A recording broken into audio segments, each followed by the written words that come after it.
Hello, শুভ teaching Bangla চ্যানেলে তোমাদেরকে স্বাগত জানাই। নিয়ে আসলাম অষ্টম শ্রেণীর যে দল অধ্যায়, সেই দল অধ্যায় নিয়ে আলোচনা করব। এর আগে ভিডিওতে আলোচনা করা হয়েছে যে দল কি বা দল কাকে বলে, দল কথার অর্থ, সে দলের প্রকারভেদ, সেই প্রকারভেদের আলোচনা। এই সমস্ত কিছু আলোচনা করা হয়েছে। যদি দেখে না থাকো তাহলে অবশ্যই তোমরা দেখে নেবে। ডেসক্রিপশন বক্সে লিংক দেওয়া থাকবে, সেখান থেকে গিয়ে তোমরা অবশ্যই দেখে নিও যে এর আগে যেগুলো আলোচনা হয়েছে সেগুলো অবশ্যই একবার দেখে এই ভিডিওটা দেখবে, তাহলে তোমাদের বুঝতে সুবিধা হবে।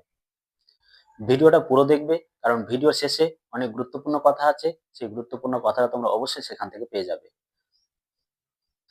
তো আজকে আলোচনা করব যে দল বিশ্লেষণ, কিভাবে দল বিশ্লেষণ করব সেই সম্পর্কে আজকে আমরা জানবো। চলো তাহলে আমরা শুরু করি।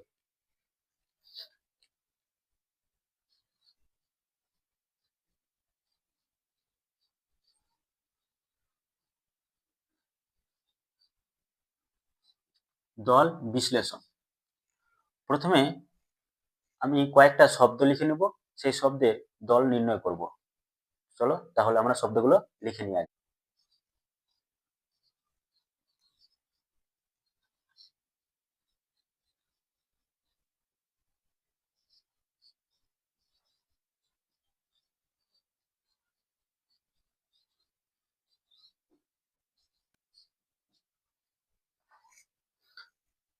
আমরা প্রথমে 5টা শব্দ লিখলাম, সেই 5টা শব্দের দল বিশ্লেষণ করব। তাহলে চলো শুরু করি। আগে প্রথমে বলে নিই কিভাবে দল নির্ণয় করতে হয়। সেটা তোমরা অবশ্যই, যদি এর আগের ভিডিওগুলো দেখে থাকো তাহলে অবশ্যই তোমরা জানো যে দল কিভাবে নির্ণয় করতে হয়। আমরা দল নির্ণয় করব উচ্চারণ। যদি আমরা শুদ্ধ উচ্চারণ করি, আর আমরা শুদ্ধ উচ্চারণ যদি করতে পারি, তাহলে কিন্তু আমরা দল নির্ণয় করতে পারবো। কারণ দল নির্ণয় করার মূল সূত্রই হচ্ছে উচ্চারণ। তো আমরা এক ঝোঁকে যতটা উচ্চারণ করতে পারবো স্বল্পতম প্রয়াসে, উচ্চারণের সময় কিন্তু আমরা দ্রুততম উচ্চারণ করব না, আমরা স্বল্প সময়ে যতটুকু উচ্চারণ করতে পারবো ঠিক ততটাই হবে কিন্তু তোমার এই শব্দের মধ্যে সেই দলটা আসবে। তাহলে চলো আমরা উচ্চারণ করব এবং উচ্চারণের সাথে সাথে আমরা দল নির্ণয় করব। চলো তাহলে দেখে নিই আমরা। প্রথম শব্দটা আছে রবীন্দ্রনাথ। এই রবীন্দ্রনাথ শব্দটি আমরা উচ্চারণ করব, মানে এক ঝোঁকে আমরা যতটা উচ্চারণ করতে পারবো, যতটুকু অংশ উচ্চারণ করব ততটুকু অংশ হবে কিন্তু আমাদের দল। প্রথমে যদি আমরা উচ্চারণ করি, কি উচ্চারণ করছি? র বিন দ্র নাথ। কি উচ্চারণ করছি? র বিন দ্র নাথ। তো তাহলে যেগুলো উচ্চারণ করছি সেগুলো আমরা লিখে নিই। প্রথমে কি উচ্চারণ করলাম? র, তারপরে কি উচ্চারণ করছি? বিন, তারপরে উচ্চারণ করছি দ্র, তারপর উচ্চারণ করছি নাথ। এটাই তো আমরা উচ্চারণ করছি, র বিন দ্র নাথ। এভাবে তো আমরা উচ্চারণ করলাম। উচ্চারণের সময় সবসময় খেয়াল রাখবে স্বল্পতম প্রয়াস, প্রয়াসটা কিন্তু বেশি যাতে না হয়। যদি বেশি প্রয়াস করো তাহলে কিন্তু দল নির্ণয় করতে তোমাদের অসুবিধা হবে। স্বল্পতম প্রয়াসে যতটুকু অংশ উচ্চারণ করতে পারবে ততটুকু অংশ হচ্ছে দল। তাহলে আমি এই শব্দটা স্বল্পতম প্রয়াসে উচ্চারণ করার চেষ্টা করলাম, তাহলে বেরোলো কি? র বিন দ্র নাথ, র বি দ্র নাথ। তাহলে এখানে কয়টি দল বেরোলো, কয়টি খণ্ড বেরোলো? 1 2 3 4। তাহলে এখানে দেখতে পেলাম আমরা রবীন্দ্রনাথ শব্দটিকে দল বিশ্লেষণ করার পর 4টি কিন্তু দল পেলাম। তাহলে রবীন্দ্রনাথ শব্দের মধ্যে কয়টি দল রয়েছে? রবীন্দ্রনাথ শব্দের মধ্যে 4টি দল রয়েছে। আমরা দেখে নিলাম রবীন্দ্রনাথ শব্দের মধ্যে 4টি দল। দল কয়টি পেলাম? 4টি দল। এবার এখানে একটা জিনিস খেয়াল করো, 4টি দল তো পেলাম, আমরা কি জানি দলের প্রকারভেদ 2 প্রকার, মুক্ত দল ও রুদ্ধ দল। এবার আমরা দেখব যে এই 4টি দলের মধ্যে কোনগুলো মুক্ত দল আর কোনগুলো রুদ্ধ দল। আমরা মুক্ত দলে কি জানি যে দলের শেষে কি থাকবে? মুক্ত দলে কি জানি যে দলের শেষে স্বরধ্বনি থাকবে। যদি দলের শেষে স্বরধ্বনি থাকে তাহলে সেই দলটি হচ্ছে মুক্ত দল।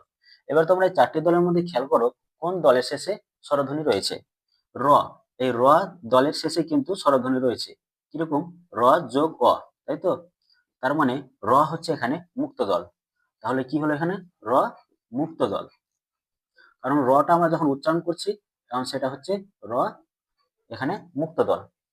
এবার দেখো বিন, এই বিন শব্দটা কি? বিন দলটা কি এখানে? তাহলে বিন দলটা কি রুদ্ধ দল না মুক্ত দল?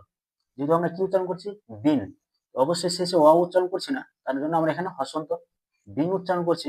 এবার এখানে দেখো শেষে কি আছে, একটি ব্যঞ্জন ধ্বনি আছে, দন্তন ন। যদি শেষে ব্যঞ্জন ধ্বনি থাকে তাহলে সেটাই অবশ্যই আমরা জানবো কি রুদ্ধ দলের উদাহরণ। তাহলে এই বিনটা কি হচ্ছে রুদ্ধ দল, বিনটা হচ্ছে কি রুদ্ধ দল। এবার দেখো দ্র, দ্রটা কি মুক্ত দল না রুদ্ধ দল? তোমরাই বলার চেষ্টা করো। দ্রটা হচ্ছে এখানে কি, তাহলে দ্রটা হচ্ছে এখানে হচ্ছে মুক্ত দল। কারণ দ্রটা যদি আমরা ভাঙি, দ যোগ র যোগ অ, এটাই তো পাবো। যে দ্র দলটাকে যদি আমরা বিশ্লেষণ করি তাহলে পাবো কি দ যোগ র যোগ অ, তাহলে দ্রটাও কি হলো এখানে মুক্ত দল হলো। এবার দেখো নাথ, নাথ উচ্চারণ করছি দন্ত নয়াকার থ, শেষে অবশ্যই অ উচ্চারণ করছি না, যেহেতু থয় উচ্চারণ করছি তাই শেষে হসন্ত চিহ্ন, তাহলে নাথটা কি হলো এখানে রুদ্ধ দল। আশা করি বোঝা গেল। এই রবীন্দ্রনাথ শব্দে 4টি দল পেলাম, 4টি দলের মধ্যে মুক্ত দল পেলাম 2টি, র আর দ্র, আর রুদ্ধ দল পেলাম 2টি, বিন আর নাথ। এগুলো হচ্ছে কি রুদ্ধ দল। চলো এরপর আমরা নেক্সট শব্দে যাই, কমলাকান্ত। কমলাকান্ত শব্দটিকে আমরা দল বিশ্লেষণ করব, চলো দেখে নিই। কমলাকান্ত, ক উচ্চারণ করো, সর্বপ্রথমে প্রয়াসে কতটুকু তুমি উচ্চারণ করতে পারছো সেটা দেখো। কমলাকান্ত, ক ম লা কান, কি উচ্চারণ করছো কান তো, এটাই তো উচ্চারণ করছো, ক ম লা কান তো। এখানে একটা জিনিস দেখে নেবে, বিনটা আমরা যেহেতু উচ্চারণ করছি তাই এখানে হসন্ত চিহ্নটা দিয়ে দিবে। তাহলে কি উচ্চারণ করলাম, ক ম লা কান তো। তাহলে কয়টি দল পেলাম আমরা এই কমলাকান্ত শব্দে, 1 2 3 4 5। তাহলে কমলাকান্ত শব্দে কয়টি দল পেলাম, 5টি দল পেলাম। চলো এবার আমরা দেখে নিই এই 5টি দলের মধ্যে মুক্ত দল কয়টি আর রুদ্ধ দল কয়টি। তো মুক্ত দল কয়টি আমরা এখানে লিখে নিই, মুক্ত দল,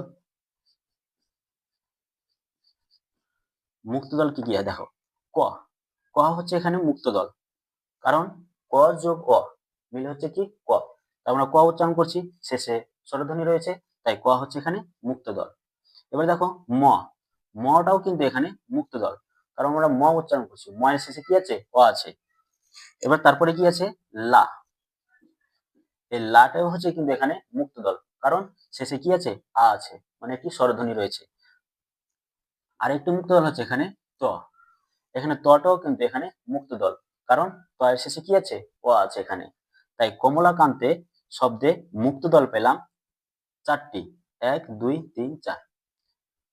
দল সংখ্যা আমরা মোট পেয়েছি কয়টা সেটা লিখে নিই, তাহলে আমরা বুঝতে সুবিধা হবে। দল পেয়েছি কমলাকান্ত শব্দে 1 2 3 4 5, 5টি দল পেয়েছি। দল কয়টি পেয়েছি, 5টি দল। আর মুক্ত দল কয়টি পেলাম, তাহলে মুক্ত দল পেলাম 4টি। মুক্ত দল কয়টি পেলাম, 4টি। থাকলো কি কান, এই কানটা হচ্ছে এখানে কি রুদ্ধ দল, কান হচ্ছে রুদ্ধ দল, তার মানে রুদ্ধ দল কয়টি, রুদ্ধ দল হচ্ছে 1টি। বোঝা গেছে যে মুক্ত দল কয়টি আর রুদ্ধ দল কয়টি। চলো এবার নেক্সট আমরা শব্দ দেখে নিই। নেক্সট শব্দ কি আছে, বন্দ্যোপাধ্যায়। এই বন্দ্যোপাধ্যায় শব্দটিকে আমরা দল বিশ্লেষণ করব। একই নিয়ম, উচ্চারণের সাহায্যে স্বল্পতম প্রয়াসে এক ঝোঁকে যতটা উচ্চারণ করব সেটুকু হচ্ছে দল। তো তাহলে বন্দ্যোপাধ্যায় উচ্চারণ করো স্বল্পতম প্রয়াসে, বন দো, কি হলো বন দো পাদ, বন দো পাদ ধাই, তাই তো বন দো পাদ ধাই।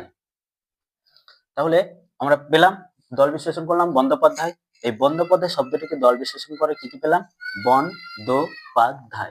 তাহলে দল কয়টি পেলাম, 1 2 3 4, 4টি দল পেলাম। দল কয়টি পেলাম, 4টি দল। দল পেয়েছি আমরা 4টি দল। এই 4টি দলের মধ্যে এবার আমরা দেখে নেব মুক্ত দল কোনগুলো। তো মুক্ত দল কোনগুলো এখানে লিখে নিলাম আমরা, মুক্ত দল। মুক্ত দল কি কি দেখো, বন দো পাদ ধাই, এখানে মুক্ত দল কোনগুলো হচ্ছে, আচ্ছা দো, আচ্ছা এখানে একটা হসন্ত হবে তাই তো, দো হচ্ছে এখানে মুক্ত দল, কারণ শেষে ও আছে। তো ও যেহেতু আছে তাই এটা মুক্ত দল, যেহেতু স্বরধ্বনি রয়েছে মুক্ত দল হচ্ছে দো। আচ্ছা, আর কি দেখতে পাচ্ছ এখানে মুক্ত দল? আর তো এখানে দেখা যাচ্ছে না বন বা ধায়। তার মানে মুক্ত দল কয়টি রয়েছে? মুক্ত দল রয়েছে একটি। মুক্ত দল কয়টি রয়েছে? একটি। এবার আমরা দেখে নেব রুদ্ধ দল। রুদ্ধ দল কি কি রয়েছে? রুদ্ধ দল রয়েছে বন বা ধায়। সবটা শেষে দেখো ব্যঞ্জন ধ্বনি রয়েছে। তাহলে ব্যঞ্জন ধ্বনি থাকার জন্য কারণে এই বন্দ্যোপাধ্যায় দলে শব্দের মধ্যে যে চারটি দল, সেই চারটি দলের মধ্যে রুদ্ধ দল কয়টি রয়েছে? বন, পাদ, ধায়, মানে তিনটি কিন্তু রুদ্ধ দল রয়েছে। আশা করি বোঝা গেল যে বন্দ্যোপাধ্যায় শব্দের মধ্যে যে চারটি দল পেলাম, সেই চারটি দলের মধ্যে মুক্ত দল কয়টি ও রুদ্ধ দল কয়টি। এবার আমরা নেক্সট শব্দ দেখে নেব, ছেলে ধরা। ছেলে ধরাকে আমরা দল বিশ্লেষণ করব। উচ্চারণ করো, ছে লে ধ রা, তাই তো? এভাবে তো আমরা উচ্চারণ করছি। সর্বপ্রথমে পড়ে আসে ছে লে ধ রা। তাহলে দল কয়টি পেলাম? 1 2 3 4, দল পেলাম আমরা চারটি। দল কয়টি পেলাম? চারটি দল পেলাম। এবার দেখো চারটি দলের মধ্যে মুক্ত দল কয়টি আর রুদ্ধ দল কয়টি? আচ্ছা খেয়াল করো, এখানে কি রুদ্ধ দল আছে? আচ্ছা, ব্যঞ্জন ধ্বনিতে শেষে একটাও নাই। আছে ছেলে, ছ যোগ এ, এখানে স্বরধ্বনি রয়েছে মানে মুক্ত দল। লে মানে এখানে ল যোগ এ, এটাও স্বরধ্বনি রয়েছে শেষে। ধ, ধ যোগ অ, এখানেও শেষে স্বরধ্বনি রয়েছে। রা, র যোগ আ, এই দলের শেষেও কি রয়েছে? স্বরধ্বনি রয়েছে। তার মানে এখানে বোঝা গেল যে এখানে কিন্তু রুদ্ধ দল একটাও নয়, এখানে শুধু কি রয়েছে? মুক্ত দল রয়েছে। তার মানে মুক্ত দল কয়টি এখানে তাহলে? মুক্ত দল চারটি, এখানে রুদ্ধ দল একটাও নাই। বোঝা গেছে আশা করি। এই ছেলে ধরা শব্দের মধ্যে মুক্ত দলই হচ্ছে চারটা। এরপর আমরা দেখে নেব সম্ভব। এই সম্ভব শব্দটাকে আমরা দল বিশ্লেষণ করব। সম্ভব শব্দটি দল বিশ্লেষণ করলে কি পাবো? সম, সম উচ্চারণ করছি যেহেতু তাই এখানে হসন্ত দিচ্ছি, বোঝার চেষ্টা করবে। যেহেতু আমরা সম উচ্চারণ করছি না, সম উচ্চারণ করছি বলে আমরা হসন্ত দিলাম। সম্ভব, সম্ভব, ভব উচ্চারণ করলাম, এভাবে তো উচ্চারণ করছি সম্ভব। তাহলে দল কয়টি পেলাম? দল পেলাম আমরা দুইটি। দল কয়টি পেলাম? দুটি দল পেলাম। এবার দেখো দুটি দলের মধ্যে মুক্ত দল কয়টি ও রুদ্ধ দল কয়টি? দেখো তো, মুক্ত দল আছে এখানে? মুক্ত দল তো আমরা দেখতে পাচ্ছি না, যেহেতু শেষে স্বরধ্বনি যুক্ত কোনো দলই নাই শেষে। এখানে আছে সবটারই শেষে কি আছে? ব্যঞ্জন ধ্বনি রয়েছে, ম আর ব। তার মানে এখানে আছে কি? রুদ্ধ দলই রয়েছে কিন্তু দুইটি। রুদ্ধ দল কয়টি রয়েছে এখানে তাহলে? রুদ্ধ দলও কিন্তু দুইটি। রুদ্ধ দলে কিন্তু দুটি দল রয়েছে এখানে। তাহলে রবীন্দ্রনাথ শব্দে, কমলাকান্ত শব্দ, বন্দ্যোপাধ্যায়, ছেলে ধরা আর সম্ভব, এই যে পাঁচটি শব্দ, এই পাঁচটি শব্দের দল বিশ্লেষণ করলাম।